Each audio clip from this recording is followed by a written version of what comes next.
तो नाखून क्यों बढ़ते हैं, कहानी स्टार्ट करने से पहले हम लोग हजारी प्रसाद द्विवेदी का परिचय करते हैं। आचार्य हजारी प्रसाद द्विवेदी का जन्म 1907 ईस्वी में छपरा बलिया उत्तर प्रदेश में हुआ। द्विवेदी जी का साहित्य कर्म, साहित्य में जो इनका योगदान है, भारतवर्ष के सांस्कृतिक इतिहास की रचनात्मक परिणति है। यानी कहा जाए तो भारतवर्ष के पौराणिक संस्कृति जो है, सांस्कृतिक इतिहास जो रही है, उसमें एक रचनात्मक बदलाव लाए हैं, परिवर्तन लाए हैं। परिणति मतलब परिवर्तन। संस्कृत प्रकृत हो अपभ्रंश हो बंगला हो, है ना, संस्कृत हो प्रकृत हो अपभ्रंश वो टूटी फूटी हिंदी जिसको बोला जाता था, बंगला आदि भाषाओं और उसके साहित्य के साथ इतिहास और उनके साहित्य के साथ इतिहास, संस्कृति, धर्म, दर्शन और आधुनिक ज्ञान विज्ञान की व्यापकता और गहनता में पेट कर, घुस कर, कहा जाए पेट कर मतलब उसमें जाकर, अंदर जाकर, कहा जाए उसको पूरी तरह से पढ़कर समझकर, अगाध पांडित्य, नवीन मानवतावादी, नए मानव को, मानवतावादी मानव के प्रति जो स्नेह है, कहा जाए नए मानव को, नवीन मानवीय विचारधारा को का सर्जना और आलोचना की क्षमता लेकर प्रकट हुआ है। नए जो मानव का यह जो रूप है वो सृजना, कहा जाए उसको जन्म लेकर उसकी आलोचना करने की क्षमता को लेकर ये प्रकट हुआ है। उनका अगाध पांडित्य, उनका अगाध जो उनके अंदर ज्ञान है वह दिख रहा है इन सभी चीज़ों को करते हुए।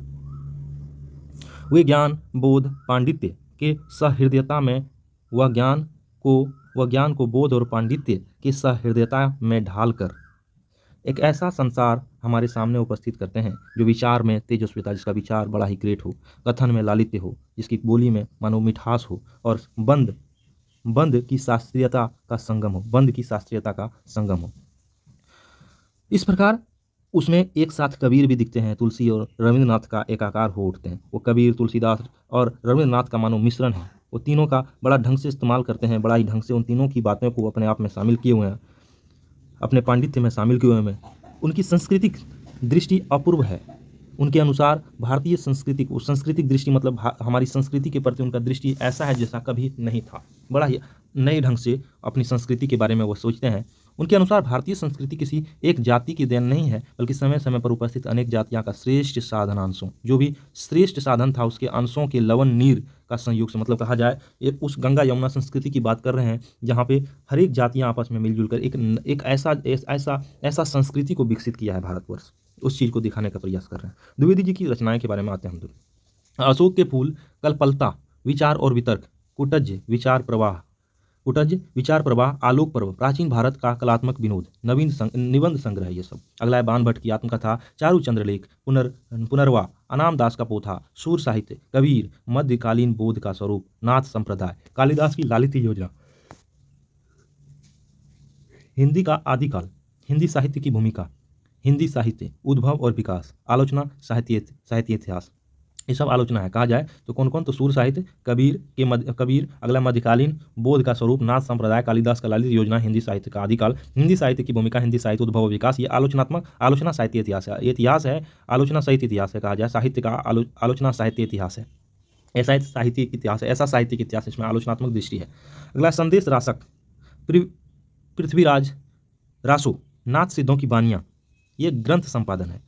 विश्व भारती शांति निकेतन पत्रिका का संपादन। द्विवेदी जी का आलोक पर्व पर साहित्य अकादमी पुरस्कार, भारत सरकार के द्वारा पद्म भूषण सम्मान एवं लखनऊ विश्वविद्यालय में डीलिट की उपाधि। तो क्या हुआ, द्विवेदी जी का आलोक पर्व पर साहित्य अकादमी पुरस्कार इनको मिला है। जो इनका निबंध है आलोक पर्व, उसके ऊपर इनको क्या मिला है, तो साहित्य अकादमी पुरस्कार मिला है। वो विश्व शांति निकेतन, इसको डीलिट की उपाधि मिले हुए। काशी हिंदू विश्वविद्यालय और शांति निकेतन विश्वविद्यालय, चंडीगढ़ विश्वविद्यालय आदि में प्रोफेसर और प्रशासनिक पदों पर रहे हैं। 1979 में दिल्ली में उनका क्या हो गया, निधन हो गया, यानी 1979 में दिल्ली में उनका निधन हो गया।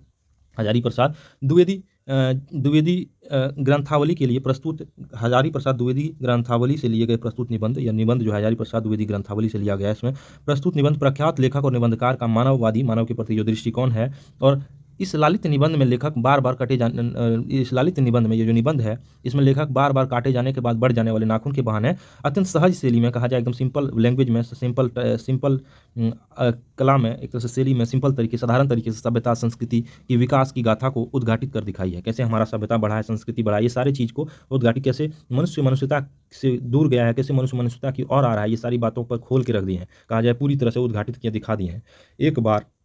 एक और नाखून बढ़ना मनुष्य की आदिम पाशविक प्रति पशु की ओर ले जाता है मानवता को। मानव पशु है, पशु वृत्ति है मानव का। यह दिखाता है कि मनुष्य कभी पशु था, आदिम पशु था। नाखून बढ़ना ये संदेश का दिखाता है, और यह संदेश पहुंचाता है मनुष्य को, संदेश चेतना का प्रमाण है। तो दूसरी ओर उन्हें बार बार काटते रहना, अलंकृत करते रहना, सजाते रहना नाखून को सौंदर्य बोध और सांस्कृतिक चेतना को निरूपित करता है कि मानव के अंदर ज्ञान आ गया है। वह एक तरह से मनुष्य के अंदर अपने संस्कृति, अपने मानवता के प्रति एक कहा जाए पशुता से अलग हट के मनुष्यता की ओर मनुष्य आया है, तो उसके अंदर एक सांस्कृतिक चेतना को निरूपित करता है यह नाखून का काटना, यानी मनुष्य को पशुता से दूर ले जाता है। लेखक ने नाखून के बहाने मनोरंजक शैली में मानव सत्य का दिग्दर्शन कराने में सफल प्रयत्न किया। लेखक क्या किया, नाखून के बहाने मनोरंजक आनंददायी शैली में बड़ा ही अच्छे ढंग से ये पेश करते हैं कि मानव सत्य को क्या करते हैं, ये करते हैं। यह निबंध नई पीढ़ी में सौंदर्य बोध, साहित्य चेतना और सांस्कृतिक आत्मगौरव का भाव बढ़ाता है। तो नई पीढ़ी में क्या करता है, सौंदर्य बोध, इतिहास की प्रति चेतना और सांस्कृतिक आत्मगौरव को क्या करता है, का भाव जगाता है। इतिहास के प्रति उसका एक अच्छी सोच, उसके अंदर ज्ञान चेतना को जगाता है। यह जो पढ़ने के बाद क्या होगा इस निबंध में, नई पीढ़ी वो ये सब चीज़ सीखेगा कि मनुष्य किस ओर जा रहा है, मनुष्य क्या पशुता की ओर अच्छा था या मनुष्यता की ओर मानव अच्छा रहेगा। तो मनुष्य अस्त्र शस्त्र से कंपैरिजन करके यह पूरी तरह से बताया है कि नाखून का काटना तो बस पशुता की ओर का निशानी है। तो ये जो हम लोग बड़े बड़े अस्त्र शस्त्र को इकट्ठा करते जा रहे हैं, ये किस ओर का निशानी है। अगर हम लोग नाखून काट दें तो नाखून का बढ़ना तो वह पशुता का निशानी है, लेकिन नाखून का काटना तो मनुष्यता का निशानी है। अगर नाखून काटना मतलब आप पशु की तरह भी, अब आपको अस्त्र का जरूरत, शस्त्र जो मनुष्य के लिए नाखून एक शस्त्र के रूप में था पुराने जमाने में, वो अब तो वो खत्म करना चाहता है, क्योंकि वो लगता है इसका ये एक तरह से संदेश पहुंचाता है कि मनुष्य को अब इस अस्त्रों का जरूरत नहीं है। तो फिर मनुष्य उन सभी अस्त्रों को क्यों बना रहा है, तो ये उसको पशुता की ओर ले जाता है। इस चीज़ को हाईलाइट करते हुए कहा जाए, हमारे द्विवेदी साहब ने पूरी तरह से मानवता और पशुता के बीच में अंतर को प्रकट करते हुए ये सारा चीज़ दिखाया है कि क्या सहजात वृत्तियां हैं जो मानव में अपने आप में शामिल हो गया है। यहाँ उन सभी बातों का चर्चा है कि किस तरह से बहुत सारा चीज़ जो है मानव में खुद ब खुद अपने उसके डीएनए में शामिल हो गया है, जो वह नहीं भी चाहता है तब भी वह बढ़ जाता है, तब भी वह हो जाता है ना। इसमें वह कई एंगल से वह दिखाए हैं, कई तरीके से इस निबंध को लिखे हुए हैं। आप जब पढ़िएगा तो बड़ा ही इंटरेस्टिंग और बड़ा ही रोचक लगेगा यह निबंध आपको। बशर्ते आप ध्यान से सुनिएगा, मैं निबंध को एक एक लाइन में बड़ा ढंग से पढ़ाया हुआ हूँ। आप बस पेशेंस रखिएगा, आपके अंदर पेशेंस होगा तो आपको बहुत मजा आएगा। ठीक है, धन्यवाद। नाखून क्यों बढ़ते हैं, चलिए हम लोग स्टार्ट करते हैं। कभी कभी बच्चे चक्कर में डाल देने वाले प्रश्न कर बैठते हैं। अल्पज्ञ पिता दयानीय जीव होता है। मेरी छोटी लड़की जब उस दिन पूछ दिया कि आदमी के नाखून क्यों बढ़ते हैं, तो मैं सोच भी नहीं सका। हर तीसरा दिन नाखून बढ़ जाते हैं। बच्चे कुछ दिन तक अगर उन्हें बढ़ने दे तो माँ बाप अक्सर उन्हें डांटा करते हैं, पर कोई नहीं जानता कि ये अब आगे नाखून क्यों इस प्रकार बढ़ा करते हैं। तो क्या बोल रहे हैं कि बच्चे जब अल्पज्ञ मतलब कम जानकारी वाला पिता के पास उतनी जानकारी नहीं है, वो पूछ देता है, तो यहाँ बोल रहे हैं कि वो अल्पज्ञ पिता जो होता है बड़ा दयानीय जीव होता है, मतलब बड़ा ही दया आता है उस पिता पर जिसके पास बहुत कम ज्ञान है। मेरी छोटी लड़की ने जब उनको पूछ दिया था कि नाखून क्यों बढ़ते हैं, तो ये बोल रहे हैं कि मैं कुछ सोच नहीं सका कि तीसरे दिन नाखून बढ़ जाते हैं। कि तीसरे दिन नाखून बढ़ जाते हैं, हर तीसरे दिन नाखून क्या होते हैं, बढ़ जाते हैं। बच्चे कुछ दिन तक अगर उसे बढ़ने दे तो माँ बाप अक्सर उसे क्या करते हैं, डांटा करते हैं, पर कोई नहीं जानता ये अभागे नाखून साला बढ़ता क्यों है और इस प्रकार कैसे बढ़ा करता है, क्यों इस प्रकार बढ़ा करता है। काट दीजिए, चुपचाप दंड स्वीकार कर लेंगे। पर निर्लज अपराधी के समान अपराधी की भांति फिर छूटते ही सेंध पर हाजिर, फिर से आपके सामने हाजिर हो जाएगा वो। जैसे निर्लज अपराधी बार बार छूटते ही फिर अपराधी उसी जगह पर अपराध करने के लिए हाजिर हो जाता है। आखिर ये इतना बेहाया बेशर्म क्यों है, ये कहा जाए तो ये इतना निर्लज क्यों है, बेहाया क्यों है ये नाखून। कहानी निबंध इस तरह से स्टार्ट करते हैं। अगला है, कुछ लाख वर्ष की बात है, कुछ लाख ही वर्ष की बात है। मनुष्य जंगली था, बनमानुष जैसा। उसे नाखून की जरूरत थी, उसकी जीवन रक्षा के लिए नाखून बहुत जरूरी थे। असल में वही उसके अस्त्र थे। उस समय नाखून का इस्तेमाल हुआ क्या करता था, चीड़ फाड़ में करता था, जब मनुष्य बनमानुष की तरह जी रहा था। दांत भी थे उसके पास, नाखून के बाद उसका स्थान आता था, यानी दांत का स्थान नाखून के बाद आता था। अगला है, उस दिन उसे जूझना पड़ता था, प्रतिद्वंदियों को पछाड़ना पड़ता था। प्रतिद्वंदियों को क्या करना पड़ता था, पछाड़ना पड़ता था। नाखून उसके लिए एक आवश्यक अंग था। फिर धीरे धीरे वह अपने अंग से बाहर की वस्तुओं का सहारा लेने लगा। फिर उसने क्या किया, अपने अंग से बाहर की वस्तुओं, यानी अब नाखून दांत ये सब से बाहर, अपने शरीर से बाहर से अब हड्डी, मरी हुई जानवरों की हड्डी ले लिया, लकड़ी ले लिया, पत्थर ले लिया, इन सभी वस्तुओं का सहारा बाद में लेने लगा। पहले तो उसके अंदर की वस्तुओं जैसे नाखून दांत आदि का ही सहारा वो ये करने के लिए, अपना बचाव करने के लिए या शिकार करने के लिए करता था। पत्थर के ढेले, पेड़ की डालें काम में लाने लगा, रामचंद्र जी की वानरी सेना के पास ऐसे ही अस्त्र थे। क्या थे? पत्थर के डेले थे, पेड़ की डाली आदि का वानरी सेना के पास था। रामचंद्र जी के वानरी सेना का चर्चा कर रहे हैं। उसने हड्डियों के भी हथियार बनाए। मानव ने क्या किया? हड्डियों के भी हथियार बनाए थे। हड्डी के हथियार सबसे मजबूत और सबसे ऐतिहासिक था। देवताओं का राजा का वज्र यानी इंद्र का वज्र दधीचि मुनि की हड्डियों से बना था।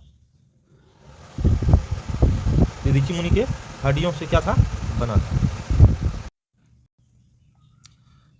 तो मनुष्य और आगे बढ़ा, उसने धातु के हथियार बनाए। मनुष्य आगे बढ़ा तो क्या किया? धातु के हथियार बनाए। इन हड्डी के हथियार इन हड्डी के हथियारों में सबसे मजबूत और सबसे ऐतिहासिक था। ये हो गया हथियार बनाए। फिर क्या बनाया? धातु के हथियार बनाए। जिसके पास लोहे के अस्त्र और शस्त्र थे वे विजयी हुए। वे क्या हुए? जीत जाते थे। हर युद्ध जीत जाते थे। वो ही ज्यादा शिकार करते थे। तो देवताओं के राजा तक को मनुष्य के राजा से इसलिए सहायता लेनी पड़ती थी। वो व्यंग कर रहे हैं कि देव मतलब कि वो बता रहे हैं इस तरह से मजाकिया अंदाज में कि मनुष्य के पास लोहे का हथियार था, इसलिए सहायता लेनी पड़ती थी कि मनुष्य के पास लोहे के अस्त्र शस्त्र थे। यानी लोहा के अस्त्र शस्त्र की मजबूती को दिखाने का प्रयास किया इस लाइन से। असुरों के पास अनेक विधाएं थी, अनेक कलाएं थी कहा जाए, पर लोहे के अस्त्र नहीं थे। शायद घोड़े भी नहीं थे असुरों के पास। असुर का भी चर्चा यहाँ पे व्यंग्यात्मक दृष्टि में करते हैं। मतलब ये एक तरह से व्यंग करते हुए लोहे की अस्त्र का बड़ाई कर रहे हैं, घोड़े की बड़ाई कर रहे हैं। आगे आर्यों के पास ये दोनों चीज था। आर्य जो थे, है ना, आर्य हम लोग जो थे वो क्या था उनके पास? उत्तर भारत में आर्य जो आके बसे थे। तो जैसे कि पिछले मैक्स मुलर वाला पार्ट में हम लोग आर्य की चर्चा पढ़े थे, उसी आर्य का बात बोल रहे हैं। तो क्या है? आर्य के पास ये दोनों चीजें थे। क्या क्या था आर्य के पास? घोड़ा भी था और लोहे के अस्त्र भी थे। आर्य विजय हुए, इसलिए आर्य की बहुत ज्यादा सक्सेसफुल होते चले गए। फिर इतिहास क्या हुआ? अपनी गति में बढ़ता चला गया। नाग हारे, सुपर्ण हारे, नाग हारे, सुपर्ण हारे, इस तरह से यक्ष हारे, गंधर्व हारे। गंधर्व होता है वो प्रेम का प्रतीक होता है। अप्सराएं टाइप से, अप्सराओं मतलब कहा जाए संगीत, अप्सराएं के साथ नृत्य करने वाले गंधर्व, सुंदर लोगों को गंधर्व कहा जाता है। जो क्या करता है? इधर उधर विचरण करता है, आकाश में विचरण करता है। वो सुंदर और संगीत का प्रेमी और प्रेम आदि का संबोधन गंधर्व के लिए किया जाता है। तो वो क्या करते हैं? गंधर्व लोग आकाश में इधर से उधर विचरण करते रहते हैं। ये प्रेम का प्रतीक होते हैं। ये संगीत और अप्सराओं का प्रतीक होते हैं कहा जाए तो, है ना। प्रेम से रिलेटेड गंधर्व ज्यादातर होता है। असुर हारे, असुर भी हार गए। राक्षस हारे, लोहे के अस्त्र ने तो बाजी मार ली। ये लोहे के अस्त्र को आगे दिखाते जा रहे हैं कि नाग भी हार गए एक तरह से। मतलब लोहे के अस्त्र की बड़प्पन के लिए इन सारे लाइनों को यूज किए हैं वो। नाग हारे मतलब उतना सक्सेसफुल नहीं हो पाए। सुपर्ण हारे, यक्ष हारे, उतना प्रोग्रेस नहीं कर पाए। गंधर्व हारे, असुर हारे, राक्षस हारे, लोहे के अस्त्र ने तो बाजी मार ली। जितना लोहे के अस्त्र ने कमाल कर दिखाया, लोहे के अस्त्र को लाकर मानवों ने जितना कुछ किया है, इसको दिखाने का प्रयास किया इस लाइन से। यहाँ ये कहने का मतलब, हारे का मतलब ये नहीं है कि मानव ने उसे लोहे के अस्त्र से हराया, ऐसा नहीं है। बशर्ते ये है कि लोहे की अस्त्र ने बहुत कमाल किया मानवता को आगे बढ़ाने में, मानव को आगे बढ़ाने में, मानव को अपनी सभ्यता और संस्कृति को आगे तक ले जाने में। और आज मानव बहुत आगे तक आ गया है इन अस्त्रों की वजह से। इतिहास आगे बढ़ा, अब इतिहास आगे बढ़ा, अब क्या आ गया? देखो मानव ने क्या कर लिया, अब लोहे से भी आगे पलीते वाली बंदूक, फिर कर रहे हैं पलीते वाली बंदूकों ने, फिर कारतूसों ने, फिर तोपों ने, फिर बमों ने, फिर बम वर्षक वायुयानों ने, अभी बम वर्षक वायुयान तक सब आ गया है। इतिहास को किस कीचड़ भरे घाट तक घसीटा है। मतलब यहाँ बता रहे हैं कि मानव किस ओर जा रहा है, वह कीचड़ भरे घाट की ओर इतिहास को घसीट रहा है। मतलब मानो तो वो नाखून जिसे हम बर्बरता का संकेत मान रहे हैं, उस नाखून से आगे बढ़ते बढ़ते वह अब तो बम वर्षक वायुयान तक आ गया है। तो समझ लो वो किस कीचड़ भरे घाट तक इस इतिहास को मानव ने घसीट लिया है। वो सुंदर घाट तक नहीं आया है मानव, वह कीचड़ भरे घाट तक आ गया है। मतलब ये दिखाने का कोशिश है कि ये सब चीज़ गलत है। मतलब क्यों इस ओर मानव जा रहा है, प्रश्न है एक अपने आप में मानव पर, कि यह सबको मालूम है कि नखधर अब एटम बम पर भरोसा करके आगे की ओर चल पड़ा है। नखधर मतलब नाखून का धारण करने वाला मनुष्य अब एटम बम पर भरोसा करके आगे चल पड़ा है। कि अब एटम बम पर भरोसा करता है, कुछ भी होता है तो कहता है एटम बम पटक देंगे। पर नाखून अब भी बढ़ते रह रहे हैं, अब भी बढ़ रहे हैं। इतना कुछ हो गया है, उस नखधर जो मनुष्य था वह, उसके नाखून अब भी क्या हो रहे हैं? बढ़ रहे हैं। अब उसका जरूरत भी नहीं है तब भी वह बढ़ रहा है। अब भी प्रकृति मनुष्य को उसके भीतर वाले अस्त्र से वंचित नहीं कर रही है। अभी भी प्रकृति उसे उस भीतर वाला अस्त्र को देना चाहती है। कहने का मतलब यह है, प्रकृति ने जो दिया है वह दे दिया है मनुष्य को, यह अस्त्र मानव का है। अब वह याद दिला देती है कि तुम्हारे नाखून को भुलाया नहीं जा सकता है। तुम वही लाख वर्ष पहले नख दंतावली जीव हो। नख नख मतलब नाखून, और दंतावलंबी दांतों पर निर्भर रहने वाले जीव हो। पशु के साथ एक ही सतह पर विचरण करने वाले और चरने वाले हो। अरे मानव सुनो, तुम तो वही पशु के साथ रहने वाले और विचरण करने वाले जीव हो, वही नखधर और दंतलंबी दंतावलंबी जीव हो। तुम क्या हो? मैं हैरान होकर सोचता हूँ कि मनुष्य आज अपने बच्चों को नाखून ना काटने के लिए डांटता है। वही नकदर मनुष्य, वही पशु वाला मनुष्य, वही पशु के रूप वाला मनुष्य जो पशु के साथ रहता था, विचरण करता था, वो क्यों डांटता है अपने बच्चे को? ये हमारे लेखक सोच रहे हैं। किसी दिन कुछ थोड़े लाख वर्ष पूर्व वह अपने बच्चों को नाखून नष्ट करने पर डांटता रहा होगा। क्योंकि नाखून का इस्तेमाल शिकार आदि के लिए होता था, तो बच्चे जब गलती से नाखून अपने बचाव के लिए नाखून का इस्तेमाल लाखों वर्ष पूर्व मानव करता होगा, तो बच्चों को अब क्यों डांटता है? उस समय तो डांटता होगा कि नाखून क्यों खत्म कर लिया, नष्ट क्यों कर लिया, आज तो नाखून उल्टा कटवा रहा है, ये बोल रहे हैं। लेकिन प्रकृति है वह अब भी नाखून को जिलाए जा रही है कि नाखून तुम बढ़ते रहो, तुम मनुष्य का अस्त्र हो। प्रकृति यह याद दिलाती जा रही है, और मनुष्य है कि अब भी उसे काटे जा रहा है। वे कमबख्त रोज बढ़ते हैं। नाखून को बोलते हैं कि वे कमबख्त जो नाखून है वह रोज बढ़ते हैं, क्योंकि वे अंधे हैं। वो देखते नहीं हैं कि मनुष्य अब एटम बम का सहारा ले रहा है, मनुष्य अब वायुयान बम वर्षक वायुयान का सहारा ले रहा है। नहीं जानते हैं कि मनुष्य को इससे कोटि गुना शक्तिशाली अस्त्र मिल चुका है। वो अंधा नाखून नहीं जानता है। मुझे ऐसा लगता है कि मनुष्य अब नाखून को नहीं चाहता है। उसके भीतर बर्बर युग का कोई अवशेष रह जाए, यह उसे असह्य है। उसे नहीं लगता है कि यह बर्बर युग का अवशेष मुझे उस पशु युग जिसमें वह पशुओं के साथ विचरण करता था, उसे बर्बर आदिम काल को बर्बर युग से दिखा रहे हैं कि उस चीज में मानव रहना उसे असह्य लगता है। लेकिन यह भी कैसे कहूँ कि नाखून काटने से क्या होता है? मनुष्य की बर्बरता घटी कहाँ है? वो तो बढ़ती जा रही है। बताओ, क्या नाखून उसमें बर्बरता का प्रतीक माना जा रहा है? तो मनुष्य ने क्या किया है? आगे लोहे का अस्त्र बनाया, हड्डी का अस्त्र बनाया, हड्डी लोहे, अब तो एटम बम और बम पर आ गया है वो। तो क्या उसकी बर्बरता घटी है? लेखक प्रश्न चिन्ह खड़ा कर रहे हैं यहाँ पे। मनुष्य के इतिहास में हिरोशिमा, याद है ना 1906 और 1909 वाला 6 वाला हिरोशिमा और नागासाकी जो पर बम गिरा था, एटम बम, तो हिरोशिमा का हत्याकांड को बार बार छोड़े ही हुआ है। मनुष्य का इतिहास जो है वह हिरोशिमा पर जो बम वर्षा हुआ था उसको तो छोड़े हुआ है। वह उसकी नवीनतम, यह तो उसकी नवीनतम रूप है, यह तो उसका नवीनतम रूप है। जो बर्बरता है ना, मनुष्य की बर्बरता का यह नवीनतम रूप है, यह हिरोशिमा का बम कांड। ये कोई बदलाव नहीं है, वो और बर्बर हो गया है, मनुष्य नया रूप में बर्बर हो गया है। यदि प्रश्न चिन्ह फिर से लेखक यहाँ पे संबोधन करते हुए आगे बढ़ते हैं। मैं मनुष्य के नाखून की ओर देखता हूँ तो कभी कभी निराश हो जाता हूँ कि ये उसकी भयंकर पाशवी वृत्ति ये जीवंत प्रतीक है। मनुष्य की पशुता को जितनी बार काट दो वह नहीं मरना जानती है। बोल रहे मनुष्य अपनी पशुता को कभी नष्ट नहीं कर सकता है। वह पशु वृत्ति उसमें जीवंत है, वह हमेशा ही रहता है, जीवंत प्रतीक है मानव उसका। कुछ हजार वर्ष पहले मनुष्य नाखून को सुकुमार विनोद के लिए उपयोग लाना शुरू किया। सुकुमार विनोद मतलब कोमल चीजों से आनंद लेने में, कोमल चीजों जैसे ढोलक, तबला और अन्य ऐसी कोमल चीजों में उसका उपयोग नाखून का करने लगा। वात्स्यायन ने कामसूत्र की रचना की है। ये कामसूत्र से पता चलता है कि आज से 2000 वर्ष पूर्व, 2 लाख नहीं, 2000 वर्ष पूर्व पहले भारतवासी नाखून को जम के संवारते थे, सजाता था। उसे काटने की कला भी काफी मनोरंजक बताई गई है कि तिकोना काटो, 3 कोना वाला काटो, ऐसे काटो, वर्तुलाकार काटो, वर्तुलाकार, वृत्ताकार, इस तरह से काटो, और चंद्रकार काटो, चंदा के जैसा काटो, ऐसे करके दांतुल काटो, है ना, दांत के जैसा काटो। विविध आकृतियों के नाखून उन दिनों में विलासी मतलब वो नागरिक जिसको भोग विलास पर ज्यादातर मजा आता है, तो वो विलासी नागरिक से मानवता को संबोधित किए हैं। ना जाने किस काम में विलासी नागरिक ने ना जाने उस किस काम में आया करते थे। तो वो जो नाखून का अलग अलग आकृति 2000 साल पहले इन्होंने इसका इस्तेमाल करना सीखा। वो विलासी नागरिक को किस काम में आता था?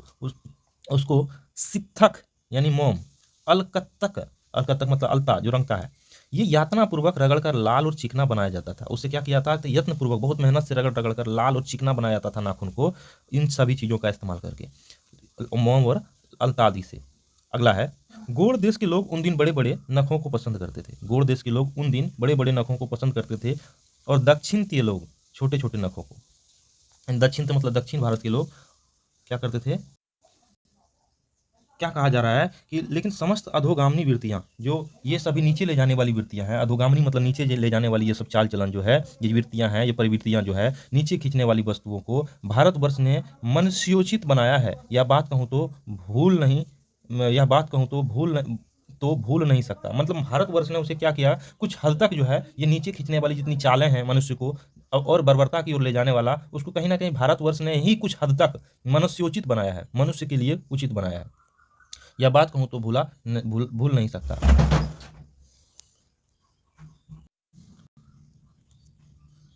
मानव शरीर का अध्ययन करने वाले प्राणी वैज्ञानिक का निश्चित मत है कि मानव चित्त के भांति, मतलब मानव शरीर के भांति मानव शरीर में भी बहुत सी अभ्यास जन्य सहज वृत्तियां रह गई है ना। तो मानव चित्त क्या बोला जा रहा है, मानव चित्त की भांति मानव प्राणी वैज्ञानिक का निश्चित मत है कि मानव चित्त की भांति मानव चित्त की भांति, चित्त मतलब मानव की मस्तिष्क की भांति, मानव के ज्ञान के भांति मनुष्य के शरीर में भी बहुत सारी सहज वृत्तियां रह गई है। कुछ ऐसी चीज़ें रह गई है जो कि उसी वृत्तियां, मतलब कहा जाए हैबिट, वैसी हैबिट रह गई है। बहुत सी अन्य सहज वृत्तियां रह गई है, दीर्घकाल तक उनका आवश्यकता रही है, और जिनका आवश्यकता लंबे समय तक रही है मानव को, वो सब मानव का हैबिट में शामिल हो गई है, शरीर के साथ शामिल हो गई है। अतएव शरीर के भीतर ऐसे गुण पैदा कर लिया है कि वे वृत्तियां, मतलब वो हैबिट अनायास है, मतलब वो नहीं अपने आप आ जाता है, शरीर के अनजाने में भी वो अपना काम करती है। नाखून का बढ़ना उनमें से, उन वृत्तियां, उन हैबिट में से एक है।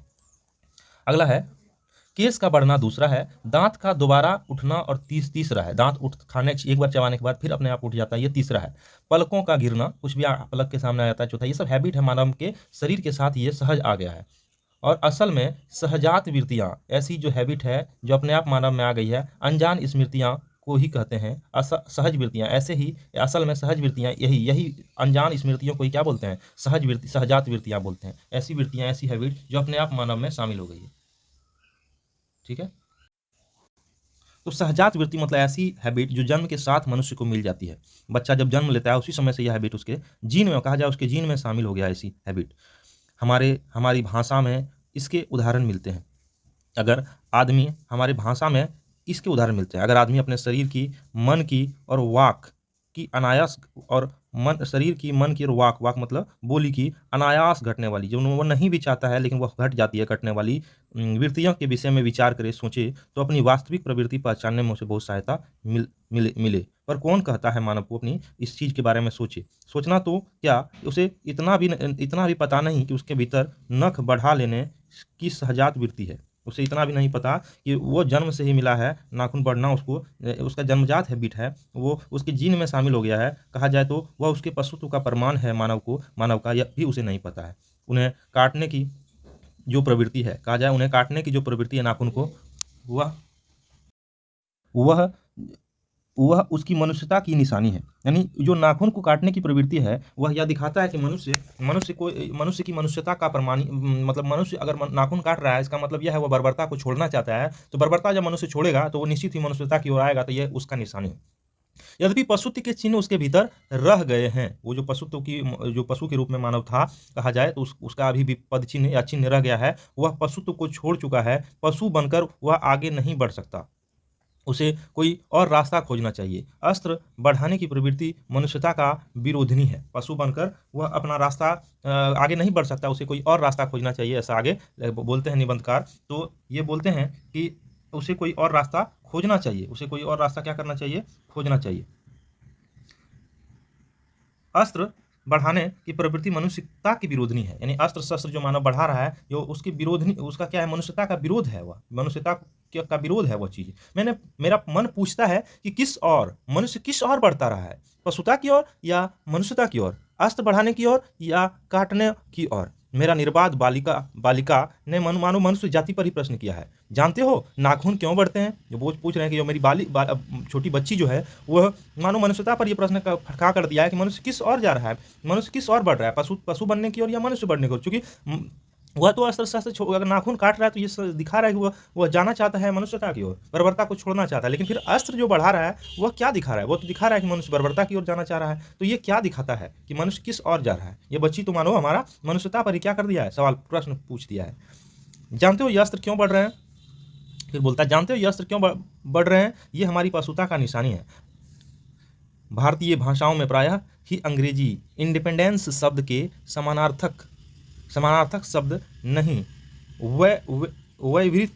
व्यवहारित होता है। यानी भारत में अगर अंग्रेजी शब्द इंडिपेंडेंस का समानार्थक शब्द नहीं व्यवहारित होता है, व्यवहारित होता है, यानी व्यवहार में नहीं आता। इंडिपेंडेंस का जो समानार्थक शब्द है वो भारतीय भाषा में नहीं है। 15 अगस्त को जब अंग्रेजी में इंडिपेंडेंस की घोषणा कर रहे थे तो देसी भाषा के पत्र, जो भी यहाँ के न्यूज़पेपर थे या पत्र थे, वह स्वाधीनता दिवस की चर्चा कर रहे थे। इंडिपेंडेंस का अर्थ अनधीनता या किसी के अधीनता का अभाव, पर स्वाधीनता शब्द का अर्थ अपने ही अधीन रहना। यानी इंडिपेंडेंस का अर्थ ओरिजिनल में देखा जाए तो अनधीनता है, ना कि स्वाधीनता है। अनधीनता का मतलब ये होता है कि किसी के अधीनता का अभाव, यानी किसी के अधीनता नहीं है, मैं किसी के अधीन नहीं हूँ, उसका अभाव है कि किसी का अधीन होने का। जबकि स्वाधीनता का अर्थ है अपने ही अधीन रहना, किसी के अधीन हम हैं ही नहीं, अपने ही अधीन हैं हम, अपना अधीन है हम, स्वाधीनता स्व अधीन है हम। अंग्रेजी में कहना है, अगला है अंग्रेजी में कहना है सेल्फ डिपेंडेंस कह सकते हैं। यानी अंग्रेजी में अगर स्वाधीनता को अंग्रेजी होगा सेल्फ डिपेंडेंस, तो इंडिपेंडेंस की जगह पर अगर सेल्फ डिपेंडेंस अगर हम लोग यूज करते तो शायद बेटर रहता। ये आगे बोल रहे हैं। मैं कभी कभी सोचता हूँ कि इतने दिन तक अंग्रेजी की अनुवर्तिता करने के बाद भी, यानी अंग्रेजी का पीछा करने के बाद भी, अंग्रेजी को अपने कैरिकुलम में शामिल करने के बाद भी भारतवर्ष इंडिपेंडेंस को अधीनता क्यों नहीं कह सका है ना। ऐसा क्यों है कि अनाधीनता क्यों नहीं बोलता है मानव? अगर अंग्रेजी को इतना दिन से पढ़ते रहा है, अंग्रेजी में हर कुछ करता है वह, यहाँ तक कि हर ऑफिस का काम अंग्रेजी में हो रहा है, इतनी दिन अनुवर्ती है अंग्रेजी का पीछा कर रहा है मानव, अंग्रेजी के पीछे पीछे भाग रहा है, अंग्रेजी के पीछे पीछे चल रहा है, इसके बावजूद भी इंडिपेंडेंस को अनधीनता क्यों नहीं कर सका? यह प्रश्न पूछ रहे हैं। उसने अपनी आज़ादी के जितने भी नामाकरण किए हैं, मनुष्य ने अपनी आज़ादी का जितना भी नाम लिखा है, वह लिखता है स्वतंत्र, सब में 100, फिर स्वराज्य, फिर स्वाधीनता।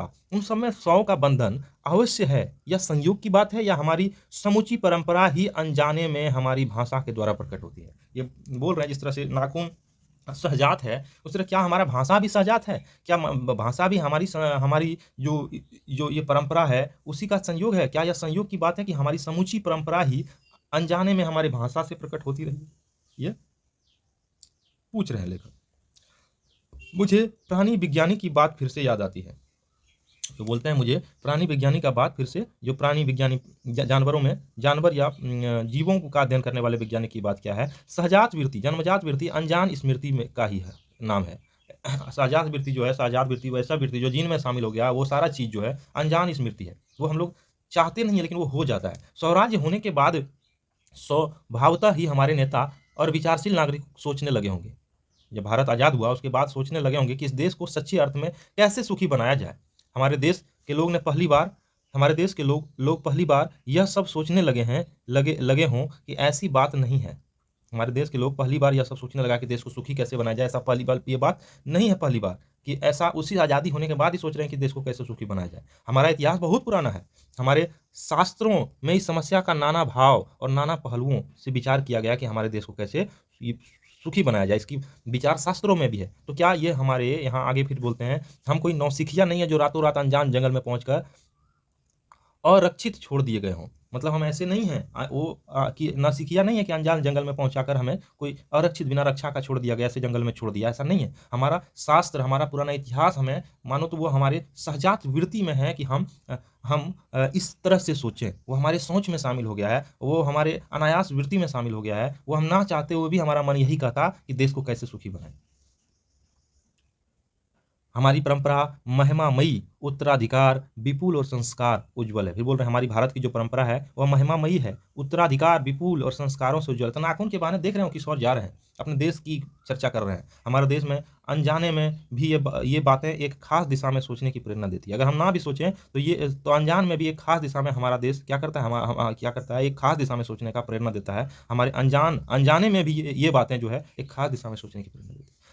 यह जरूरी है कि परिस्थितियां बदल गई है, उपकरण नए हो गए हैं, उलझने की मात्रा बहुत बढ़ गई है। ये जो है ना, बहुत सारा उलझन आज के ज़माना में है, बहुत सारा उपकरण है। उपकरण मतलब बहुत सारा चीज़ आ गया जीवन में, मोबाइल, कंप्यूटर, ये फलना चिलना डैन मकैन, बहुत सारा चीज़ आ गया। पर मूल समस्या बहुत अधिक नहीं बदली है।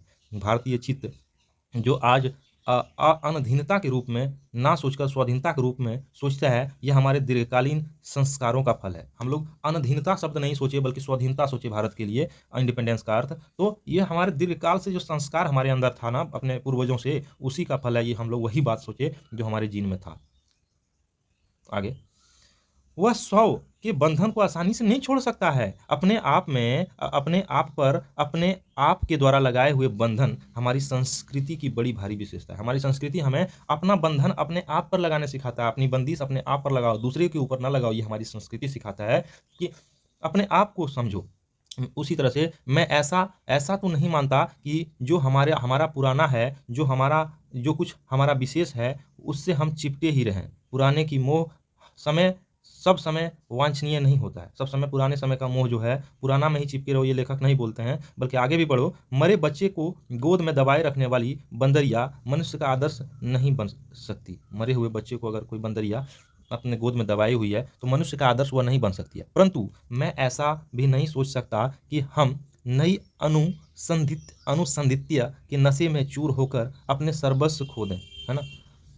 वो बोल रहे हैं, मैं ऐसा भी नहीं कहता हूँ कि नए संधित्तिसा नए अनु क्या बोल रहे हैं कि इस नए अनुसंधान के नशे में, अनुसंधान और रिसर्च जो आजकल बहुत तेजी से चल रहा है, उसके नशे में चूर होकर हम सब कुछ अपने प्राचीन चीज नहीं खो दें। कालिदास ने कहा है कि सब पुराने अच्छे नहीं होते और सब खराब और सब नए खराब नहीं होते। क्या बोल रहे हैं कालिदास क्या बोले थे कि जितना भी पुराना है वह सब चीज़ अच्छा नहीं है और कुछ उसमें भी बुराई है, और सब नया जो है वो भी खराब नहीं है। भले ही लोग दोनों को जांच दोनों भले लोग दोनों की जांच कर लेते तो जो हितकर होता है। भले लोग क्या करते हैं, दोनों की जांच कर लेते हैं, जो हितकर होता है उसे ग्रहण करते हैं, उसके हित में होता है उसे क्या करते हैं, भले लोग अच्छे लोग ग्रहण करते हैं। मूढ़ लोग दूसरों के इशारे पर क्या करते हैं, भटकते हैं। जो मूर्ख लोग होते हैं और दूसरे जो बोलते हैं वही वो करते हैं, अपने से कभी सोचते नहीं। सो हमें परीक्षा करके यानी परख के हितकर बातें सोच लेनी होगी कि अगर हमारे पूर्व संचित भंडार में हितकर वस्तु निकल आवे तो इससे बढ़कर क्या हो सकता है। हमारे पूर्व के संचित वस्तु जो भी हमारे प्राचीन विरासत है, प्राचीन से हमारे संस्कार में शामिल है, उस संस्कारों में भी अच्छी बातें हमारे लिए है तो उसे निकाल लें और अपने आप में शामिल कर लें तो क्या दिक्कत है। अपने हित की वस्तु निकाल लो तो क्या दिक्कत है, क्या तो इससे बढ़कर और क्या हो सकती है, सबसे बड़ा चीज़ है वो। आगे बोल रहे हैं, जातियां इस देश में अनेक आई। इस देश में जो भारत देश में है अनेक जातियां हैं। भारत देश की ओर जा रहे हैं, ये नाखून बढ़ने की प्रवृत्ति की चर्चा करते हुए और भारत देश की ओर जा रहे हैं। जातियां इस देश की में अनेक आई। इस देश में भारत देश में अनेक जातियां आई, लड़ती भी रही है, झगड़ती भी रही है, फिर प्रेम पूर्वक बस भी गई। सभ्यता की नाना सीढ़ियां पर खड़ी, नाना और मुख करके चलने वाली इन जातियों के लिए एक सामान्य मतलब जनरल धर्म खोज निकालना कोई सहज बात नहीं थी। जो कहा जाए सभ्यता की नाना सीढ़ियां पर खड़ी, अलग अलग प्रकार की सीढ़ियां, नाना मुख करके चलने वाली इन जातियां, अलग अलग दिशा में चलने वाली जातियों को एक दिशा में लाने के लिए एक सामान्य धर्म खोज निकालना कोई सहज बात नहीं थी, मतलब कोई आसान बात नहीं थी। भारतवर्ष के ऋषियों ने अनेक प्रकार से समस्या को सुलझाने की क्या की थी, कोशिश की थी। पर एक बात है ना, जब उसमें क्या था, मानव अलग अलग ग्रुप में इधर से उधर चलते रहता था, वो अपनी ग्रुपिंग में था, अलग अलग जाति था, अलग अलग कहा जाए जन था वह, है ना, जन था, जनजाति के रूप में चल रहा था, है ना। फिर जन के बाद जनपद बना, एक जगह ठहरा। तो इस तरह से मानव अलग अलग प्रकार से था, इधर उधर भटकता रहा था ग्रुप में। तो अब वह जब एक जगह ठहरा, जनपद बना, तो उस समय हमारे ऋषियों का कितना योगदान होगा कि उन सबों को एक सामान्य धर्म में मिला पाना, एक समस्त कहा जाए एक साथ रखने की कोशिश करना। तो ये कोई सहज बात नहीं था। भारतवर्ष के ऋषियों अनेक प्रकार से समस्या को सुलझाने की कोशिश की थी, जरूर की होगी, पर एक बात उन्होंने लक्ष्य की कि समस्त वर्णों और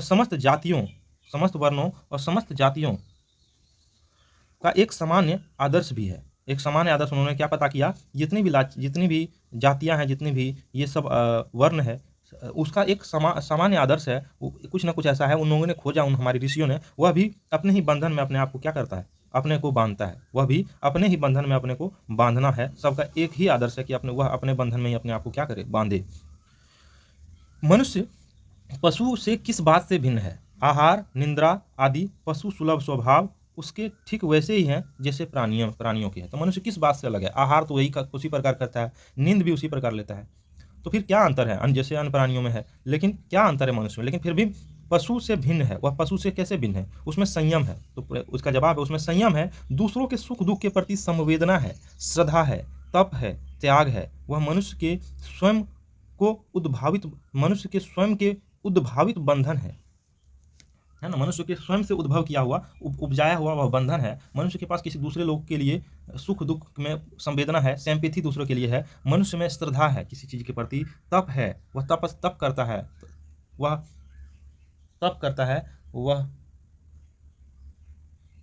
त्याग करता है, तो ये सारा चीज़ है। इसलिए मनुष्य झगड़े झंझट को अपना आदर्श नहीं मानता है। मनुष्य क्या करता है? झगड़े झंझट को अपना आदर्श नहीं मानता है। गुस्से में आकर चढ़ दौड़ने वाले अविवेकी को बुरा समझता है। मनुष्य गुस्से में आकर तुरंत दौड़ने वाला अविवेक मूर्ख को क्या समझता है? बुरा समझता है। उसके संस्कार में ऐसा करने वालों को वह बदमाश समझता है ना? हम लोगों में भी है अभी तक वो चीज़। तो ये है, मनुष्य वचन, वन और शरीर में किए गए असत्याचरण को गलत आचरण मानता है। वह किसी भी जाति या वर्ण या समुदाय को समुदाय का धर्म नहीं है। वह किसी यह सारी जो बातें हैं, यह जो आदर्श है जो हम लोग पढ़े कि वह गुस्सा में आकर चढ़ दौड़ने वाले अविवेकी को बुरा मानता है, जो गुस्से में आकर कुछ भी कर देता है, झगड़े झंझट को अपना आदर्श नहीं मानता। यह किसी पार्टिकुलर समुदाय या धर्म में नहीं है, यह किसी जाति या वर्ण या समुदाय का धर्म नहीं है, यह मनुष्य मात्र का धर्म है। यह मनुष्य मात्र का ही क्या है? धर्म है। महाभारत में इसलिए निर्वैर भाव, है ना, सत्य और आक्रोध को सब वर्णों का सामान्य धर्म कहा है। एताद्रिवितम श्रेष्ठ सर्वभूतेषु भारत, एतादिवितम श्रेष्ठ सर्वभूतेषु भारत, निर्वता महाराज, निर्वता निर्वैरता महाराज, सत्यम क्रोध एवं च अन्यंत्र।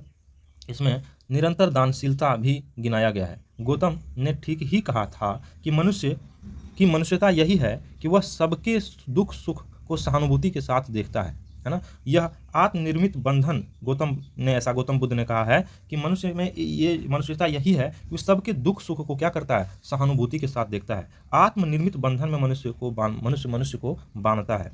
अहिंसा, सत्य, आक्रोध मूलक धर्म का मूल उत्स है। कहा जाए धर्म का मूल जड़ यही है कि अहिंसा हो, उसमें सत्यता हो, उसमें आक्रोध धर्म मूलक हो। आक्रोध धर्म, क्रोध ना करे। लेकिन मुझे आश्चर्य होता है कि अनजान में हमारी भाषा में यह स्वभाव कैसे रह गया। यह सब बातें अनजान में, हम लोग ना चाहते हुए भी हमारी स्वभाव में यह सारी बातें क्यों रह गया। लेकिन मुझे नाखून के बढ़ने पर आश्चर्य हुआ कि अनजान सर्वत्र आदमी को पछाड़ता है। अनजान सर्वत्र अज्ञान सर्वत्र आदमी, अज्ञानता है जो मूर्खता है, वह सर्वत्र आदमी, सभी आदमी को पछाड़ता है। आदमी ही सर्वत्र मतलब सभी जगह आदमी को क्या करता है? अज्ञानता पछाड़ता है। आदमी है कि सदा उसे लोहा लेने को कमर कसे है। आदमी हमेशा उसे, वो अज्ञानता है, उसे लड़ने के लिए कमर कसा हुआ है। आगे है मनुष्य को सुख कैसे मिलेगा? मनुष्य को कैसे सुख कैसे मिलेगा? बड़े बड़े नेता कहते हैं वस्तुओं की कमी, मशीन बैठाओ, उत्पादन बढ़ाओ, धन में वृद्धि करो। ये सब कौन बोलते हैं? बड़े बड़े नेता लोग बोलते हैं। बाह्य उपकरण की ताकत बढ़ाओ, परमाणु बम, एटम बम, ये सब बढ़ाओ, है ना। एक बूढ़ा था, उसने कहा था, अब एक बूढ़ा था, यहाँ गांधी जी का चर्चा कर रहे हैं। उन्होंने कहा था बाहर नहीं, भीतर की ओर देखो, अपने अंदर की ओर झांको, है ना, अपने आत्मा की ओर झांको। हिंसा को मन से दूर करो, मिथ्या झूठ को हटा दो, क्रोध और द्वेष को दूर कर दो। लोग के लिए कष्ट सहो, आराम की बात मत सोचो। लोगों के लिए क्या सोचो? लोगों के लिए कष्ट सहो, अगर सहना पड़े तो, लेकिन लोगों के लिए सहो। आराम की बात मत सोचो। प्रेम की बात सोचो, आत्मतोषण की बात सोचो, काम करने की बात सोचो। उसने कहा प्रेम ही बड़ी चीज है, क्योंकि वह हमारे भीतर है। उच्च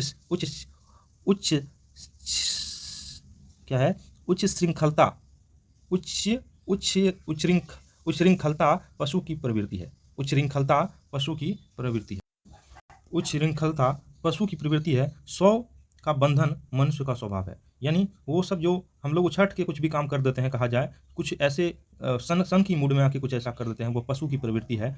इसलिए अपने आप को शांत रखो, गुस्सा ना करो, क्रोध ना करो। 100 के बंधन मनुष्य का स्वभाव है। बूढ़े की बात अच्छी लगी या नहीं पता नहीं कैसी लगी लोगों को, उसे गोली मार दी गई। आदमी के नाखून बढ़ने की प्रवृत्ति क्या हो गई? हावी हो गई। मैं हैरान होकर सोचता हूँ कि बूढ़े ने कितनी गहराई में पेट कर मनुष्य के वास्तविक चरितार्थ का पता लगाया था। आखिर उस बूढ़े को क्या कर दिया गया? गोली मार दिया गया। तो यहाँ दिखा रहे हैं कि गांधी जी को 30 जनवरी 1948 को जो गोली लग गया था उसकी बात कर रहे हैं, उसे गोली मार दी गई। वो बूढ़े की बात अच्छी लगी, तो यहाँ फिर से क्या हुआ? जब उसे गोली मार दी गई तो ये किस ओर हमें ले गया? पशु प्रवृत्ति की ओर ले गया। ऐसा एक दिन आ सकता है जब मनुष्य के नाखून का बढ़ना बंद हो जाएगा। पुरानी शास्त्रियों का ऐसा अनुमान है कि मनुष्य अनावश्यक अंग उसी प्रकार झड़ जाएंगे, जो मनुष्य के लिए आवश्यकता अब नहीं है उसी प्रकार झड़ जाएंगे जैसे उसकी पूंछ झड़ गई।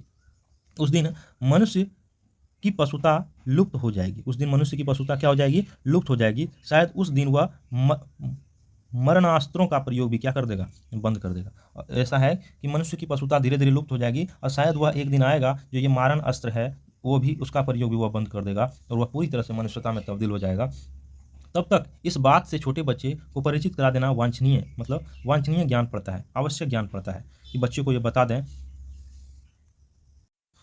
मनुष्य अपनी इच्छा, वांछनीय ज्ञान पड़ता है कि मनुष्य अपनी इच्छा है अपना आदर्श, मनुष्य की अपनी इच्छा ही अपना आदर्श है। बच्चों को यह बता दें कि मनुष्य का इच्छा ही क्या है, उसका अपना आदर्श है। बृहत्तर जीवन अस्त्र शस्त्र को बढ़ने देना मनुष्य की अपनी इच्छा की निशानी है।